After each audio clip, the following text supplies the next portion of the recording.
Vamos ao que interessa nesse já bloco. está entre nós.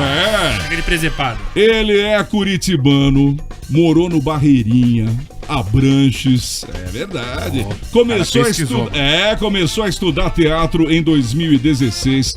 Começou a se aprofundar nas artes cênicas no eixo Rio-São Paulo, onde ele frequentou, entre outras, a Escola de Atores Wolf Maia, que é um baita ator e diretor, né, gente? E as coisas foram acontecendo e hoje ele tá aqui para falar dessa participação dele na série Use Sua Voz, da HBO Max. E uma descoberta que mudou, de certa forma, a maneira dele entender a vida. Que descoberta que foi essa? Você vai saber agora aqui no Boa da Pan, porque a gente tá recebendo Vitor Ferreira!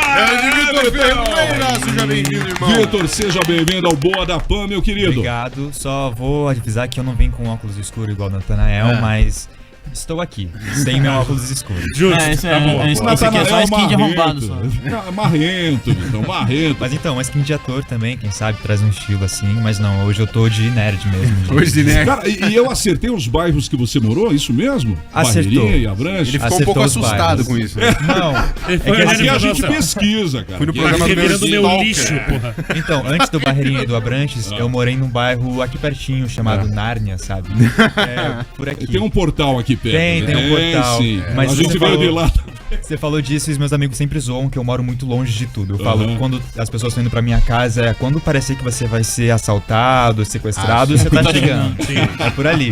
Os dias vão passando e não chegou ainda, né? Isso. Vitão, antes da gente falar do presente, conta pra gente sobre os primeiros passos nesse mundo artístico. Quando que deu aquele clique? Aquele clique aconteceu de que maneira na vida artística? Eu acho que isso demorou, na verdade, pra acontecer. Eu comecei a estudar teatro em 2016, mas eu não queria estudar teatro. Eu tenho uma irmã gêmea e ela queria muito ser atriz, porque ela assistia as novelas, ela ficava, meu Deus, meu sonho de vida é ser atriz. E aí, Só de raiva ele foi lá e igual eu vou ser ator. Aí eu tinha, minha irmã e os meus pais tinham que trabalhar e eu não podia ficar o dia inteiro em casa assistindo TV.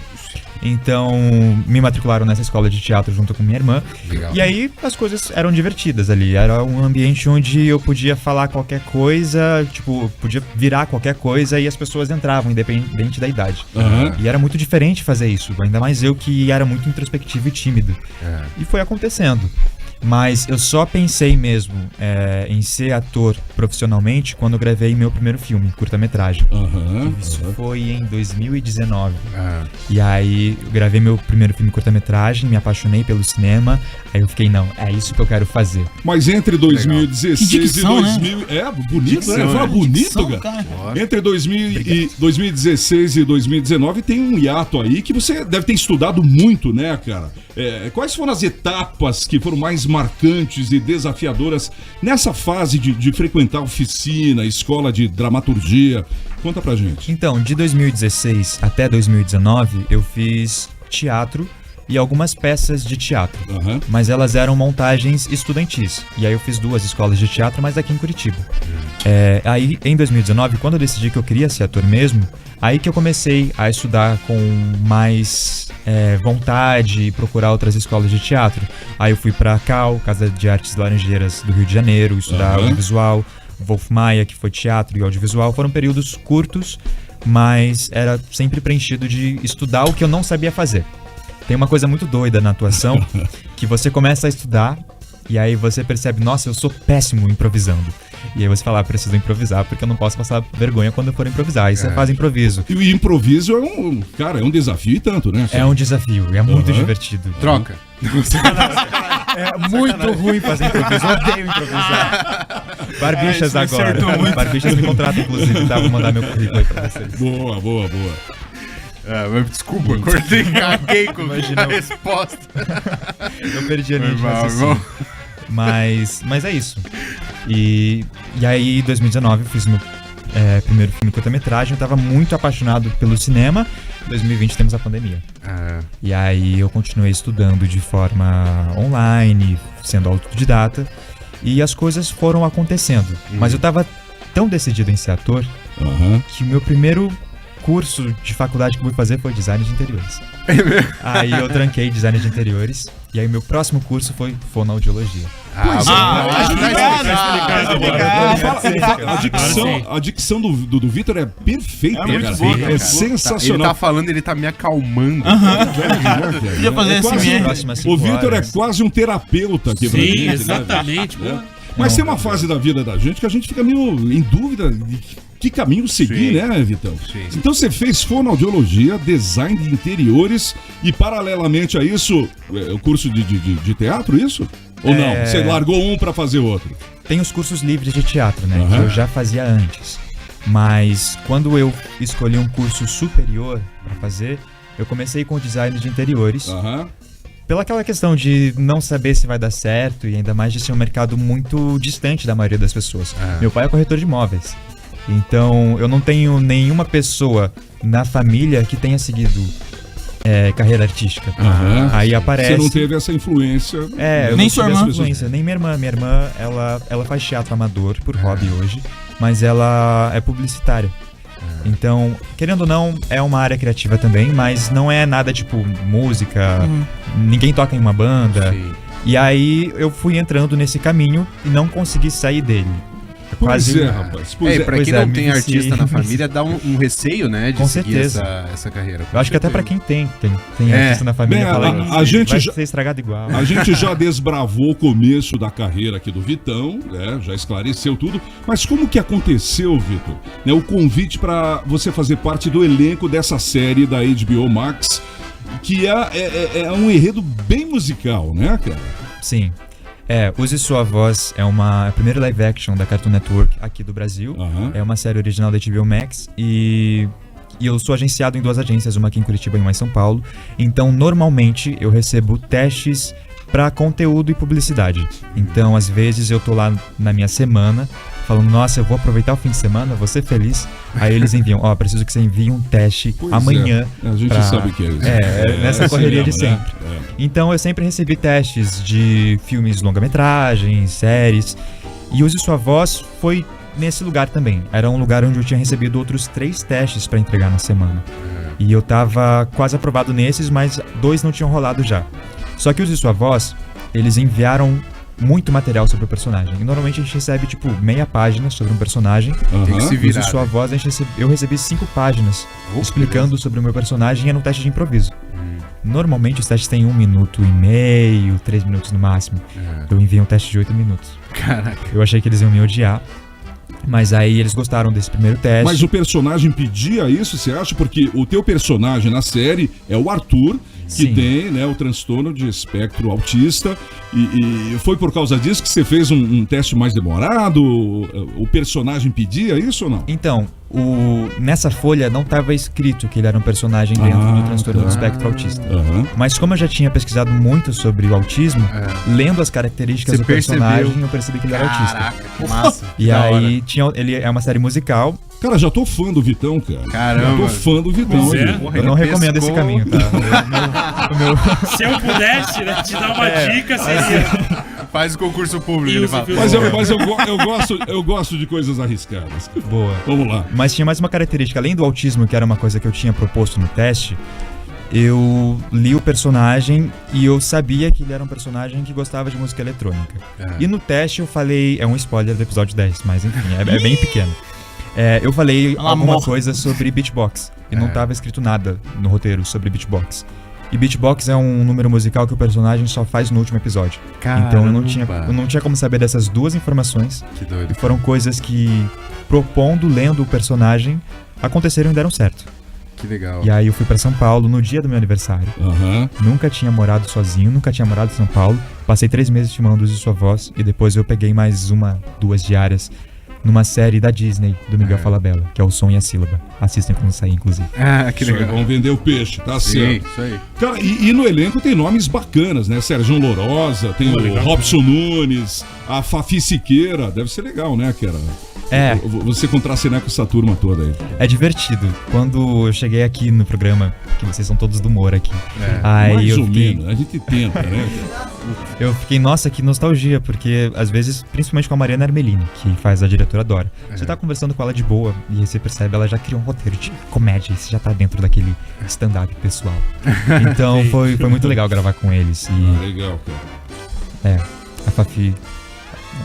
Muito bom. Memórias proibidas. Lembrou de coisas que eu pensei. Lembrou de coisas que não pode falar. Por um segundo ele falou, melhor eu não... Por um segundo eu pensei aqui e falei, não, tem um contrato ainda. Cara, mas aqui tá liberado. Se quiser falar alguma coisa aí, aqui é o Muro das Lamentações também. Aqui é Jerusalém o nome desse programa. Não bateu 6 horas ainda, mas vai que vai. Eu ainda quero trabalhar depois desse programa. Tá certo, mas é bom, né, cara? Porque você gosta, né, desse ambiente de comédia, então a gente não aguenta mais. Nossa, a gente tá em camarim, o maluco começa a engraçar, a gente tá bom, amigo, tá legal. Valeu, obrigado, só me deixa aí. Tô fazendo terapia, cara, chega. Tô fazendo terapia. Mas esse é o segredo, o segredo do comediante é terapia. Vitor, quando você acabou de falar, quando você foi estudar, né, o personagem, é que você enxergou nele algumas características de autismo que se assemelhavam com alguns comportamentos seus. Você fez alguma relação ali ou não? Certo. O Arthur, ele é um personagem muito diferente de mim. Então, quando eu criei ele, o corpo dele é diferente, a voz dele é diferente, as relações dele são diferentes. Minhas, em comparação comigo. Mas eu já desconfiava que eu estava dentro do transtorno do espectro autista, porque existe uma coisa em algumas neurodivergências chamada hiperfoco. Em algum momento da minha vida, eu tive um hiperfoco muito forte em psicologia, e aí eu comecei a estudar muito sobre neurodivergências, transtornos, e aí eu descobri que existia uma coisa chamada transtorno do espectro autista. Eu já conhecia esse nome, obviamente, mas comecei a entender mais sobre isso. E o autismo, ele é um espectro. Então ele é muito diferente para cada tipo de personalidade, de pessoa. E aí, eu já imaginava que eu era autista quando eu fiz o teste do Arthur. E eu nunca tinha colocado em lugar nenhum que eu imaginava que eu era autista, E aí chegou o teste desse personagem. Sendo aprovado pro personagem, vivendo nesse personagem por 3 meses, um pouco mais, contando com preparação de elenco e tempo de teste, eu saí dessa vivência e aí eu me senti estranho. Porque o Arthur, ele era um personagem que sabia que era autista desde o começo da trama e ele vivia com isso com muita naturalidade. Tava tudo bem. Então eu passei 3 meses vivendo um personagem falando sobre autismo. E aí eu saí disso, voltei pra Curitiba e aí eu fiquei me sentindo... não errado, mas que alguma coisa estava faltando porque autismo era uma trava pra mim. Tá. Mas você foi investigar isso na sua vida? Sim, então eu já tinha identificado que provavelmente eu era autista, mas tem sempre aquela coisa da síndrome do impostor de hoje eu pareço autista, hoje eu não pareço autista, não. Nada a ver. E aí o Arthur é um personagem autista também diferente de mim, tem características em comum. E aí eu acho que ele me deu uma coragem pra... não, tá bom, vivemos isso juntos, agora você vai. E aí eu procurei uma neuropsicóloga aqui em Curitiba e eu fiz avaliação neuropsicológica e depois disso eu fui diagnosticado com autismo e altas habilidades de superdotação, que é um termo um pouco mais novo, assim. Eu não gosto muito desse nome porque parece que eu sou um X-Men e eu tô bem longe de ser um X-Men. Tem uns termos difíceis, né, da gente assimilar, né, Natália? Movo objetos. Infelizmente hoje eu não tenho telepatia assim. Gostaria de ter, inclusive, se quiserem mandar. Tá vendo essa chuva aí? Tempestade. Eu que trouxe. Esse calor aqui, ó. Então foi através da série que você se descobriu autista, é isso, né? Digamos que sim. Talvez a série tenha te feito ir atrás de confirmar algo ou não, né? Eu tinha muito isso em dúvida, então era uma possibilidade de ser autista ou não. Mas se não fosse pela série, eu nunca teria ido atrás do diagnóstico. Mas uma dúvida que muitas pessoas têm quando estão adultas já, né? Porque normalmente o diagnóstico é na infância. Daí quando é adulto fica naquela, putz, mas eu vou ver isso mesmo ou não? Acho que você devia estar nessa. Não sei se vale a pena eu ir atrás disso. Quando eu era criança, a escola já tinha me indicado pra ir em uma psicóloga, porque eu escrevia de um jeito todo diferente. Eu sou canhoto, seguro a caneta de jeito errado, e eu escrevia com caderno de ponta cabeça. Então, e fora também das minhas relações sociais com as crianças da escola, mas não foi algo que foi pra frente, assim, era mais uma coisa de, talvez uma dislexia. Só um menino estranho. Só um menino estranho. E depois foi muito bom assumir essa estranheza pra mim. Sim. Mas, e aí eu acho que, tipo, isso acontece muito com as pessoas que são autistas de nível 1 de apoio. Ou que tem essa coisa de ser autista e ser uma pessoa autista verbal. E quando não tem um atraso da comunicação, é um pouco mais difícil de porque o autismo não tem uma cara, né? Não tem uma característica. E tem níveis diferentes, né? Física. Hoje usam um termo de grau de apoio, né? Mas então, socialmente, o Vitor e o Arthur são bem diferentes? São.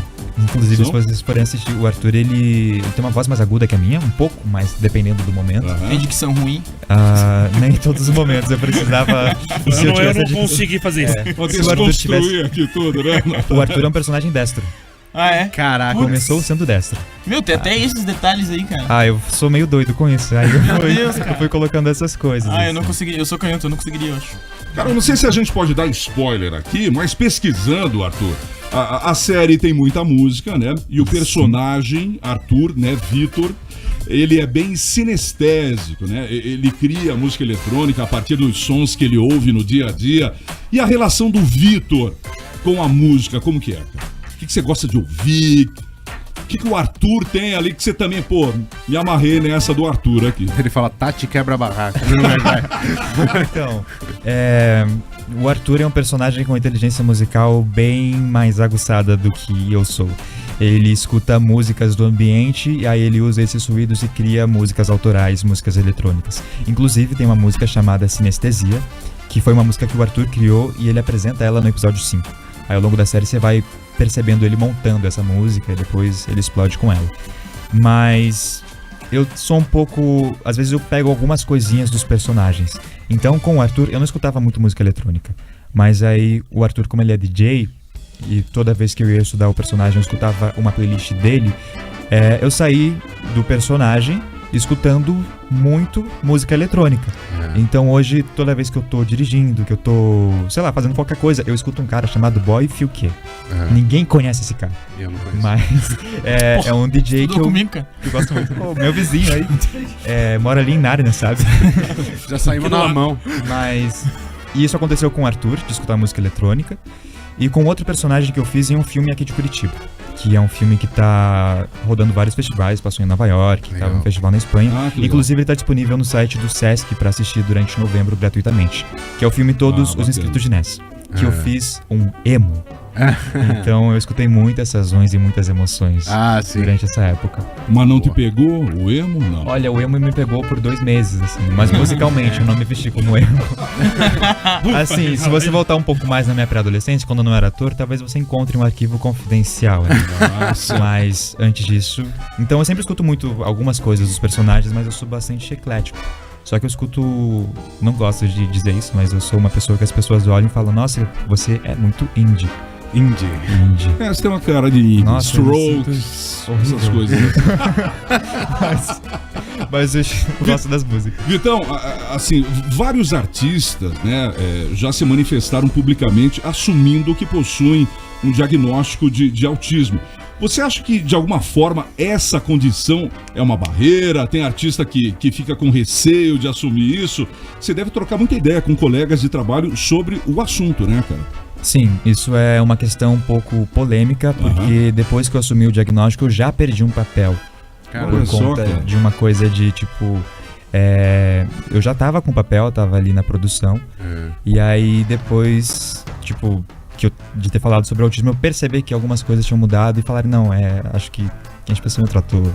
Uma coisa assim. Fala pra nós, a gente sai na mão com esse cara. Mas, enfim, são situações que acontecem. DC, certeza. Então, eu tava ali aprovado pro Flash, sabe? DC, certeza. Mas, depois que eu assumi o diagnóstico do espectro autista, outras pessoas que já trabalharam comigo, atores, atrizes e cineastas, vieram falar comigo falando: sou autista também, ou sou neurodivergente, e eu não falo sobre isso no mercado de trabalho por conta do medo de ser rotulado. Então, eu acho que acaba sendo uma barreira, mas uma barreira não só do mercado, mas uma barreira da sociedade mesmo, de pressupor algum estereótipo inventado de uma coisa que foi mal representada. E aí você achar que conhece uma pessoa porque você sabe uma informação sobre ela. E limitar, né? A achar que ela não tem uma capacidade de fazer um trabalho, enfim, isso não tem o menor cabimento. É uma forma de capacitismo. Recentemente, a Letícia Sabatella, ela fez um relato, né, sobre essa condição de autismo. Eu achei corajoso da parte dela, né? Uma artista, né, uma atriz com uma envergadura, né, com anos de janela aí como atriz, e se posicionar dessa maneira. Achei interessante. É interessante, a gente tem que começar a tomar esses lugares porque as pessoas já estão trabalhando. Sim. Então é tipo... Claro, cada pessoa ela precisa do espaço necessário para ela, mas isso não é porque a pessoa é autista. Todo mundo tem suas questões, né? Então, assumir que você não conhece as pessoas antes de conhecer elas. E eu acho que seria isso, assim. Eu me senti bem mais leve depois de falar sobre o autismo. Não tem melhor momento do que esse também, porque agora, né, as transformações, entender a pluralidade da sociedade estão maiores, né? Sim. Já tá mudando aquela hegemonia do sotaque carioca nas novelas. Pois né? Já é um bem, negócio que né? tá mudando, que antes era todo mundo. A novela tá em Porto Alegre. Verdade. Me passa o requeijão. Eu quero tomar um chimarrão, por gentileza. Por gentileza. Não, você não combina, quer. não sinca, Pelo amor né? de Deus, cara. O sotaque é outra questão também. Eu não falava porta. Portão. Meu sotaque era outro. E aí... Como que era? Era portão aqui de Curitiba, né? Foi ali, Piado Barreirinha. Piado Barreirinha ali da Branches, ali, morava em Nárnia. Fala, o teu personagem da onde é? Teu personagem ele nasceu na Zona Oeste do Rio de Janeiro, ele chega lá e começa a falar: ô seus Loki! Não é bem assim.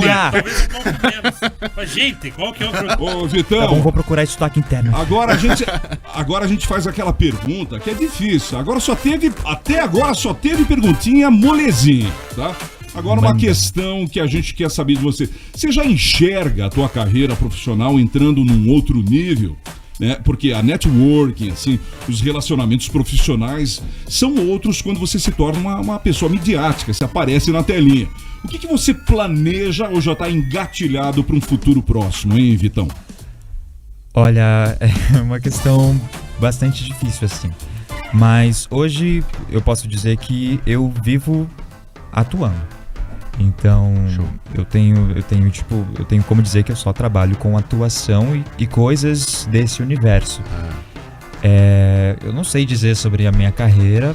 Eu acho que talvez o meu terapeuta saiba dizer sobre isso com mais. Os terapeutas têm um trabalho danado, né? O terapeuta dificulta, né? Que ele fala: o que você acha sobre isso? Exato. Meu terapeuta ele sempre joga a bola, né?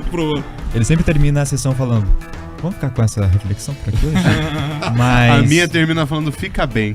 Fica bem, tô tentando. Mas se tu ficar bem, tu não vai mais fazer terapia, então ela tá jogando contra. A do Léo termina falando: bom, acabou teu tempo, acerta com a Claudiane ali. Mas eu tô com...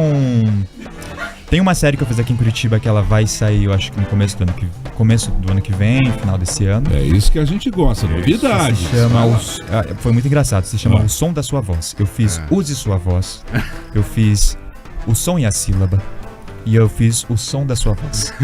E aí depois foi fazer disso... fonoaudiologia, que deu, alguma coisa com voz tinha que acontecer. É verdade. Esse aí é o som da sílaba, vem aí. O som da sílaba, o som da sua sílaba.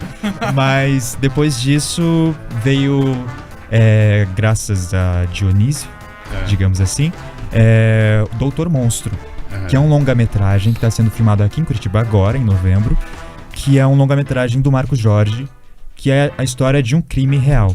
Thaís Araújo tá no elenco, Guilherme Weber tá no elenco. Que legal. E eu acho que talvez... O Som da Sua Voz já é uma série mais dramática.